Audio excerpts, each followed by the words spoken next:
I think we were in the middle of the revised simplex method, and I had to quit because we ran out of time. So let me just finish that up. What step are we at? Number 1 was written up. Number 2, was it written up? You don't have it. Anyway, let me begin with number 1.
Okay, I'm not finished yet. Well, we're just about finished. Let me also write down the last statement. Go to 1. That's the last statement here. If we focus on the left side portion of the board first, using the camera, maybe you can focus on here. If you're finished with writing the algorithm, let's just go through it. We've got the elementary matrices, which are identical to the identity matrix, except that you have a eta column. The eta column that we talked about is defined by the pivot element and the yk vector of the entering entering column. So we assume we're in the ith iteration. At the beginning, we assume we began with the identity matrix as the initial basis. So at the end of the ith iteration, we will have stored the elementary matrices E1 through EI. And of course, you don't really have to store all these matrices. What you store is, you just store the bad column, the eta column, or the column number for the eta column for each elementary matrix. So you need a position index, just a single number. And you just store the eta vector. That's enough for knowing what kind of an elementary matrix you have under consideration. Okay? All right, so with that, if the new basis is, say, B, we know B inverse is the product of all these elementary matrices. That's that we discussed before.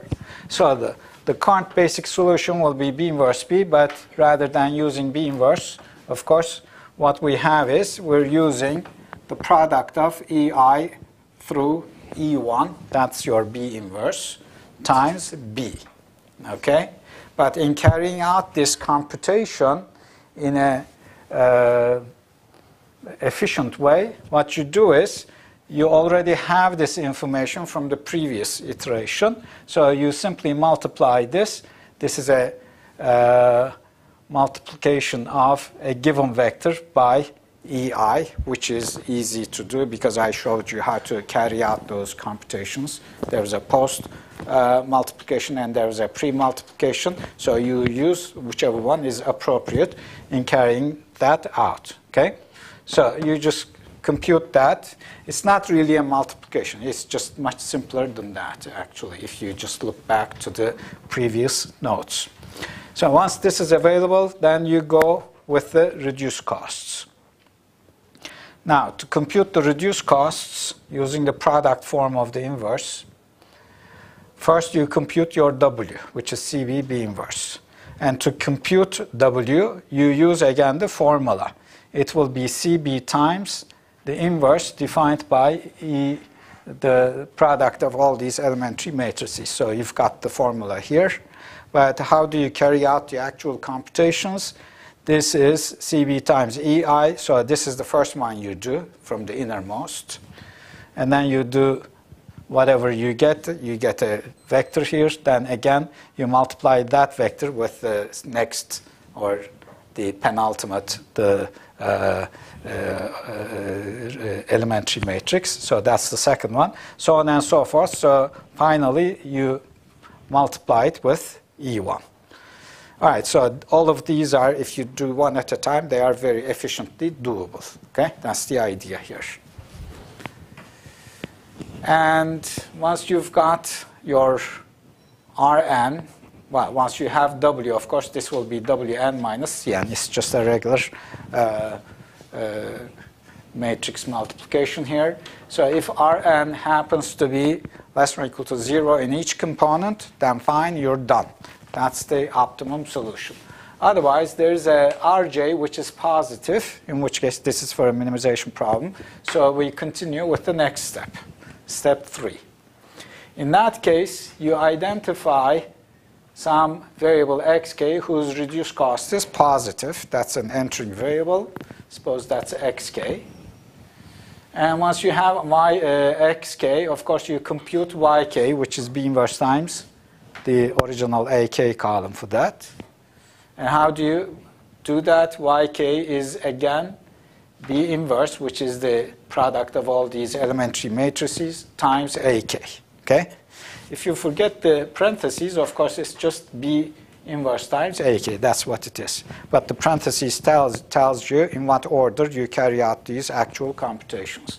The first one is the innermost, second one, so on and so forth, up to the last one. Okay? So the order changes between that one and this one. Here, from last one towards the first one. Then here, you go from the first one to the last one. Okay? And once you have that, then you've got the yk vector. You compute your usual ratios of the current values of the basic variables divided by the positive elements of the y vector. Of course, this is only for yjk that are positive. Okay, these are the ratios. And then that tells you, well, one of the minimizing ratios tells you which variable is supposed to exit. And, of course, it also tells you what the pivot element will be. Okay? Once you've got the pivot element, you can define your new elementary matrix using your new eta vector. And then everything is recycled. In other words, you go back to step 1 and just carry out all these the computations one more time. Okay? I hope that's clear. I'm not going to give you an example for this. The ideas are Actually, the first example I gave you, things were done in essentially the same way, except that everything was done in pivoting form rather than using elementary matrices. This is just an alternate way of computing the entire stuff.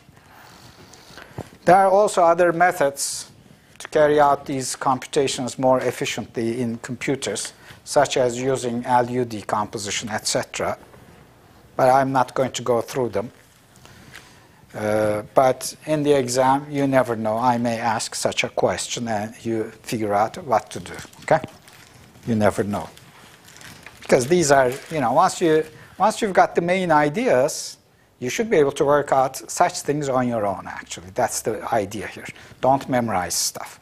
Understand. That's why it's more important to get the essentials ingrained in your mind, and then you should be able to work out many of the other details. Okay. So now what I'm going to do is I'm going to continue with simplex method for bounded variables.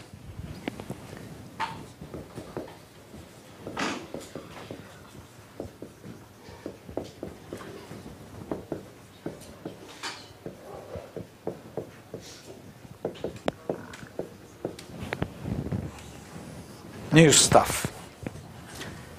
I think it's quite warm here, don't you think? Maybe we should open a window. Huh? Why don't we open that, Bilal, also? Yeah. Emre, yes. It's too much. Now let's look at a problem of the form minimize Cx subject to Ax equals B, standard form. Except that rather than having x non-negative here, we have a lower bound vector L and an upper bound vector U, giving you bounds, lower and as well as upper bounds for each of the variables. Okay? Again, I'm going to assume A is m by n, and rank A is again assumed m. And so we have n variables. Now, if you use a regular simplex method, first of all, you don't have the usual non-negativity here. So, but the simplex method, typically we worked it out for the standard form problem, which has Ax equals B and non-negativity. Of course, plus the additional constraints, the upper bounds. So you might want to simply transform this into the standard form, into something that looks more like the standard form, with non-negativity. How would we do that? We can make a change of variable. We can define, say, x prime to be x minus L, which means that you're subtracting the lower bound vector L from here, from here, from here, as well as here. If you do that, x prime will be bounded below by 0 and above by u minus L. Let's call it u prime. So that's by definition equal to the original u minus L. Of course, we assume u is greater than or equal to L. Otherwise, you can immediately conclude that this is infeasible. Okay? All right, if you do this substitution, the problem transforms into minimization of Cx prime subject to A times x prime equals B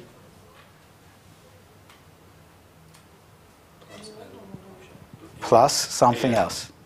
Yes, minus or plus? Minus A times L. So let's just call that B prime. No, plus. Is it plus? Minus Yeah, L, it's plus.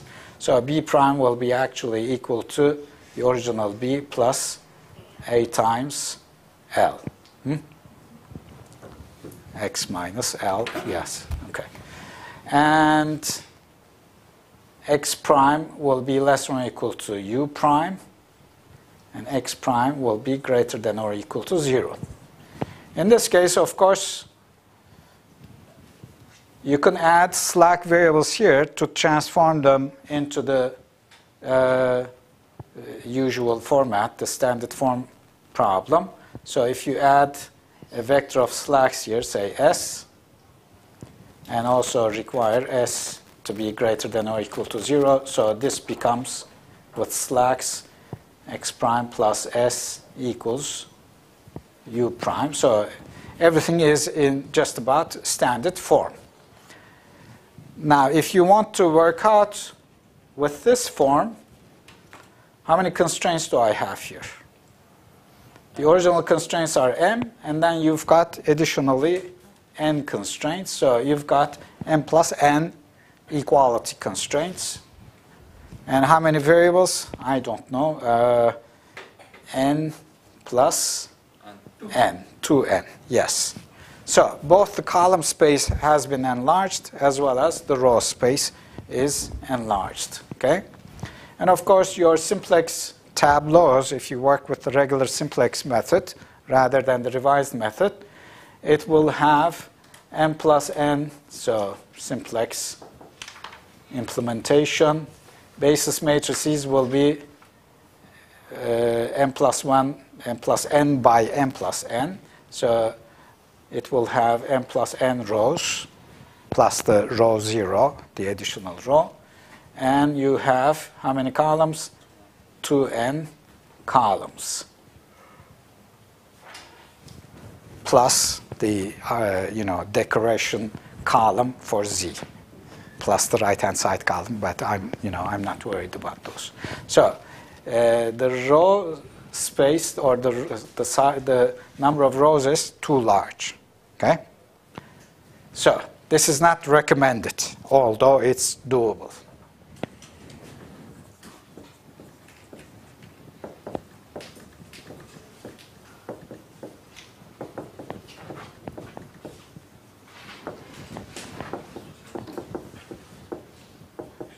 Rather than working with a basis of m plus n by m plus n, we want to work with a basis of m by m. So we want to extract a basis directly out of A matrix, rather than doing all these transformations, etc. So the question is, how do we work out the details of this?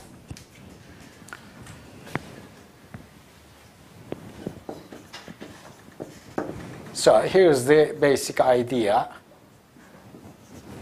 For an extreme point, how many binding equations do you need? You need n equations. Okay, so m of them will come from here.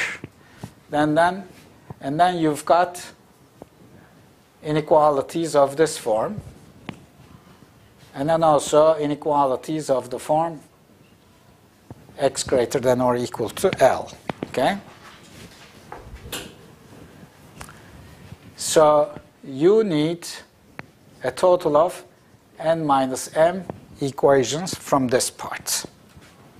Except that, of course, those n minus m may be distributed in different ways to these inequalities. So, for example, say n1 of them might come from here, and n2 of them might come from here. Let me change this to n2m, n1. It's better that way. Okay. So you want to make sure that n1 plus n2 is equal to n minus m for an extreme point. Of course, they should also be linearly independent. That's the other condition. And so here, the variables that are going to be taken as equalities or at their bounds, those are going to be the active constraints, and they are going to be your non-basic variables. Okay? Remember that in the usual case, when x is just bounded below by the 0 vector, the non-basic variables are those variables that are taken to be 0, which means they are taken as active constraints. Here, the same thing.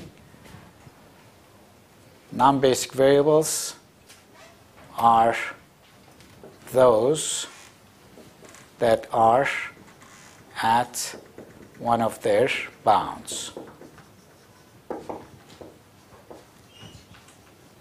some n1 of them will be at the lower bound, some n2 of them will be at the upper bound, and the total will be n minus m. And the remaining variables will be your basic variables. Okay?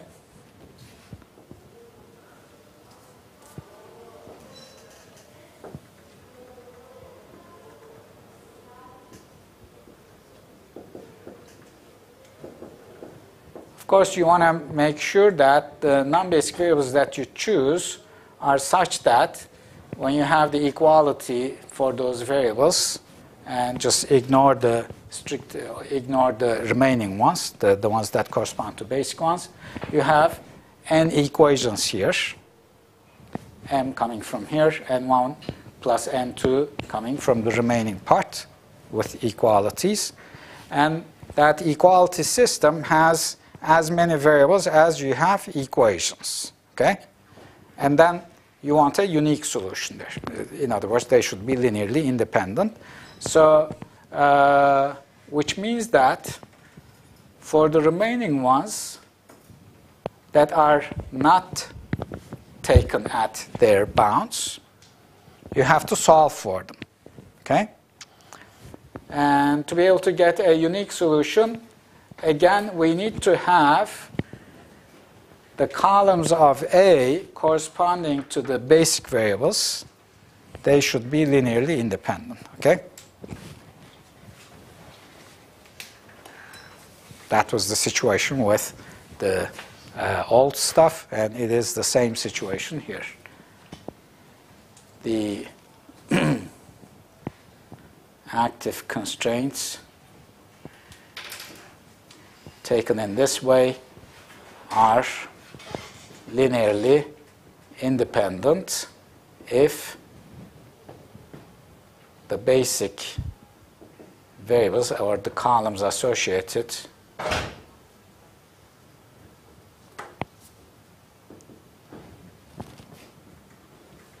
with the basic variables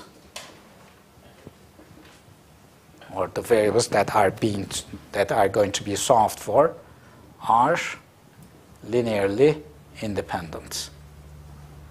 So we're talking about an m by m basis matrix.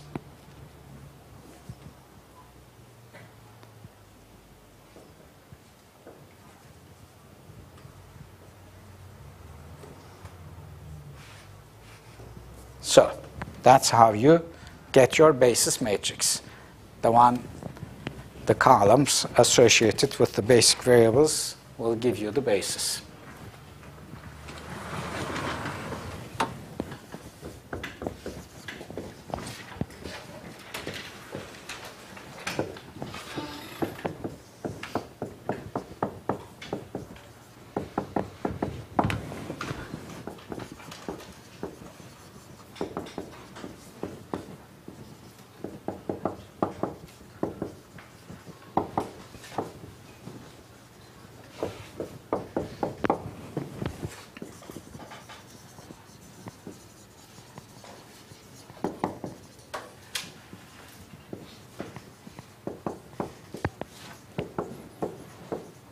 So, suppose we have a basis B consisting of some m linearly independent columns of the A matrix, and these columns are the ones associated with the m basic variables under consideration.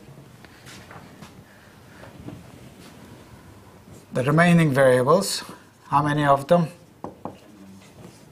N minus m variables are at one of their bounds.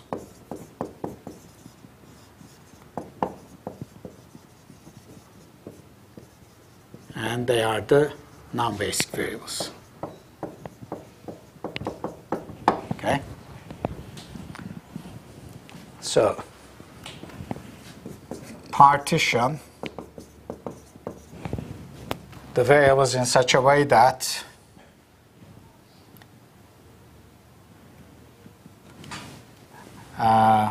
so let's partition A into the form basis matrix N1 and N2 rather than just a non-basic one, where n1, one of them corresponds to lower bounds, the other one corresponds to upper bounds, but which one is which, I don't remember, so let me just check that.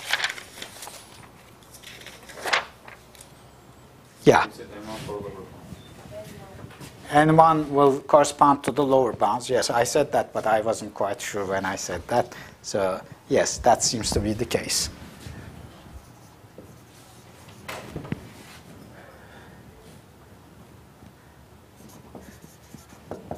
So, the variables are also partitioned into subvectors. Xn sub 1 houses those variables that are set equal to their lower bounds. So you just identify the lower bounds associated with those variables, and that's your subvector, L sub n1, coming from L. Okay? And so that's a particular solution. Let's just mark it as bar. And Xn2 corresponds to another subvector of variables. Of course, these are disjoint, where they are set equal to the upper bounds. And these are altogether non-basic. And what else do we have? We've got the basic variables, but we don't know what they are. So we should solve for them. They are unknown right now, or to be solved for.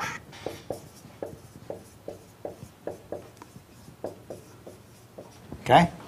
So how do we solve for them? Well, we just rewrite AX equals B in the form BXB plus N1 XN1 plus N2 XN2 equals B. That's the equality portion of the constraints. And of course, we're talking about the particular solution. So we've got bars here. And that, of course, tells you that XB is equal to B inverse into B minus N1 ln1. I'm just substituting the lower bounds and upper bounds for the respective variables, N2 UN2. And so XB will be equal to B inverse times the entire thing. Okay? Let's call this B cap. So XB is equal to B cap.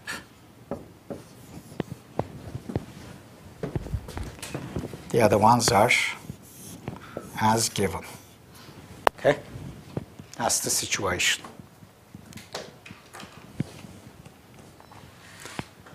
Now, this is so your basic solution is the vector x bar specified by the boxed portions here. Okay? Lower bounds, upper bounds, and B cap as dependent on the other variables. Is this a basic feasible solution? Not necessarily. This basic solution is basic feasible if B cap is between the upper bounds and lower bounds associated with the basic variables. Of course, this is your XB here. Okay? So if XB is also between the bounds, fine, you have a basic feasible solution. If not, you don't, then of course you don't, in that case, you don't really want to deal with that. You want to begin with a feasible basis and then continue with your simplex iterations, ensuring that the new basis matrix is always feasible. Okay? All right. So what is the objective value? So let's assume that somehow we ensured B is feasible. Assume B is a feasible basis. What is the objective value corresponding to this, the Z bar value? Well, it's going to be CB, B inverse, well, no, CB XB. Let's just write down the proper form here. Cn1 xn1 plus Cn2 xn2. That's your objective function value with specified values for all variables. Now, if you rewrite this, this is going to be CB times XB bar, which is B cap, plus C n1 ln1 plus Cn2 un2.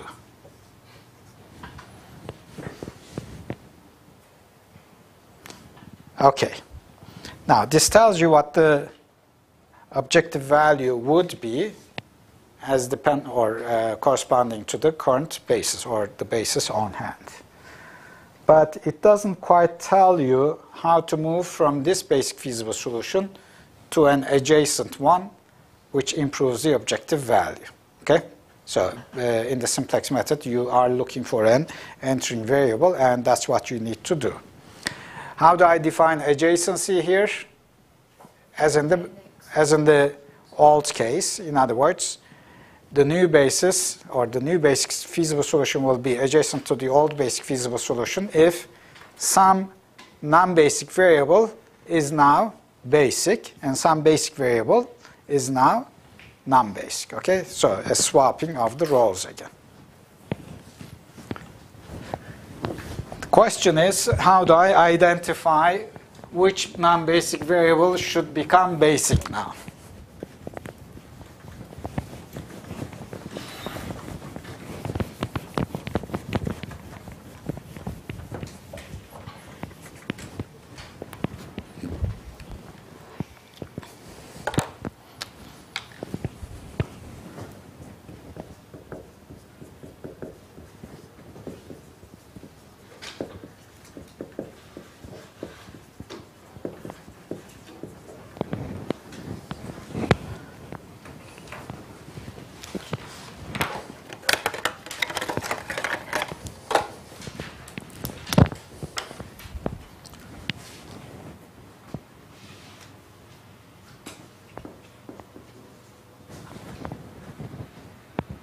So Z is equal to CB XB plus Cn1 xn1 plus Cn2 xn2. Now, I'm not taking any longer xn1 and xn2 to be the specific values that we take them to be. Okay? In other words, I want to investigate the objective function value for any choice of the non-basic variables if you allow them to become different from what they are currently. Okay? For that reason, of course, things will be this way. Now, xb as dependent on xn1 and xn2 is going to be how much? As you would see here, except that rather than having L and U here, what do you have? You have xn1 and xn2. Okay, so CB times B inverse times B minus n1 xn1 minus n2 xn2. That's your xb as dependent on x. Why do I make it this way? Well, this ensures that you satisfy ax equals b. That's the only way you can satisfy that. Okay? Plus cn1 xn1 Cn2 xn2.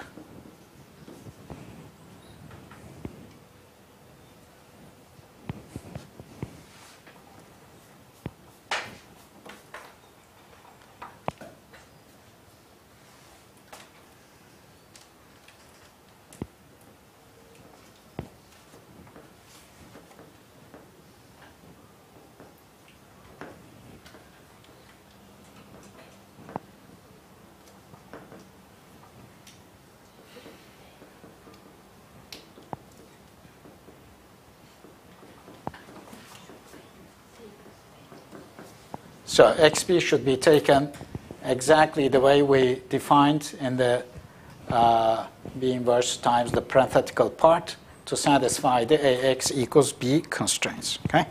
You just simply solve for xp using these constraints. That's it. Did we do it right? Yes. We did it right. Yes. Mm-hmm. Okay. So if you simplify this, what do you get? You get CB B inverse B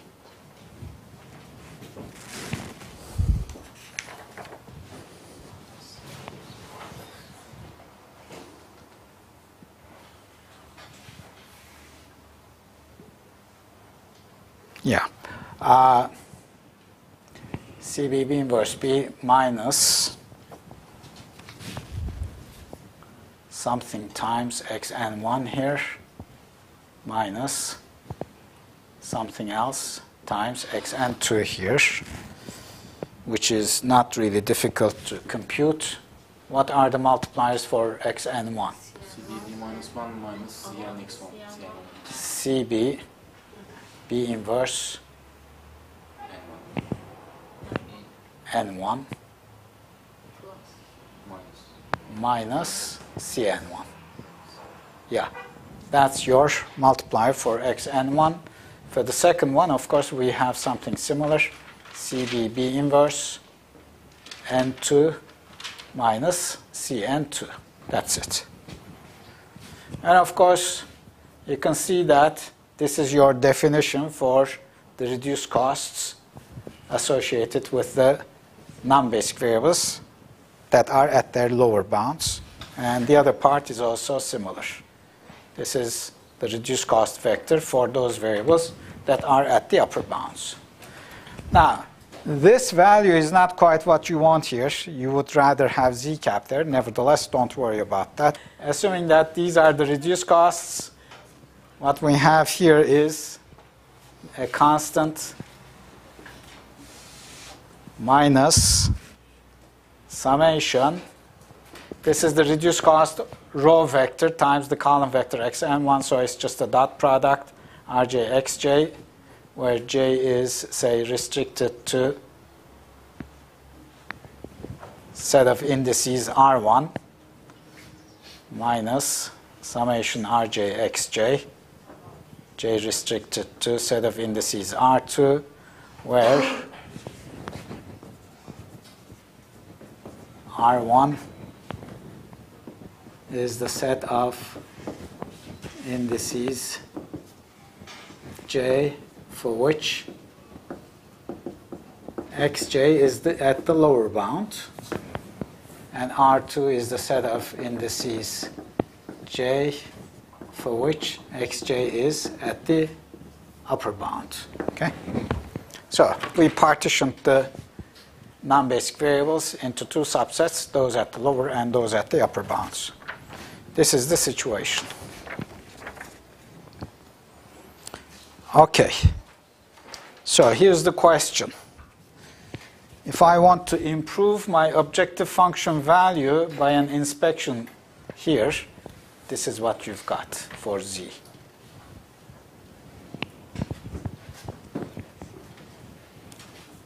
How would I do that? Now, we're minimizing. This is for minimization. So if xj is at the lower bound, and if I increase it from the lower bound, and if rj is positive, then this will give me a reduction in z. Okay? It will make it go down. On the other hand, there may be variables here in the second part. If Rj is at the upper bound, then you can decrease it actually from the upper bound. When you decrease it, you want a negative Rj here so that the overall contribution is again a downhill or a decrease in Z. Okay? So, hence, if Rj is positive for some j in R1, then xj may enter or can enter to improve the objective value.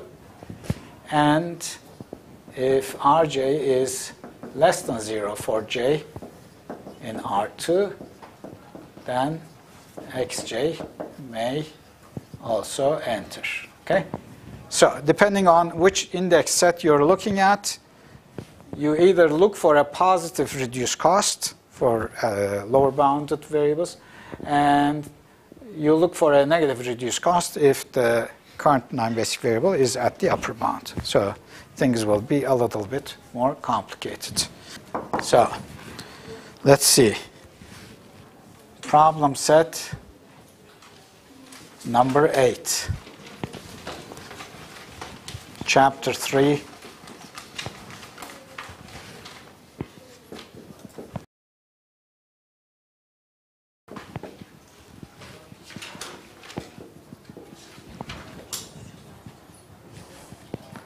Plus, maybe you might also want to look at 34, 40, 46, 50, and 51.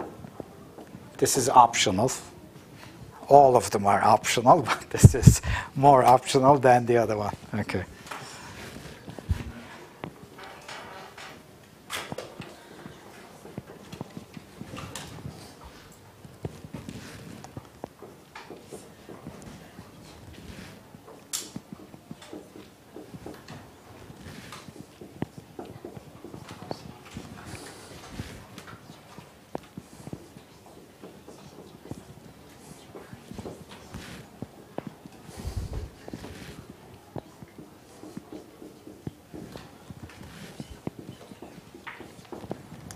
Chapter 4 is for finding an initial basic feasible solution, you know, the big M and the two-phase method. So you need to look at these problems.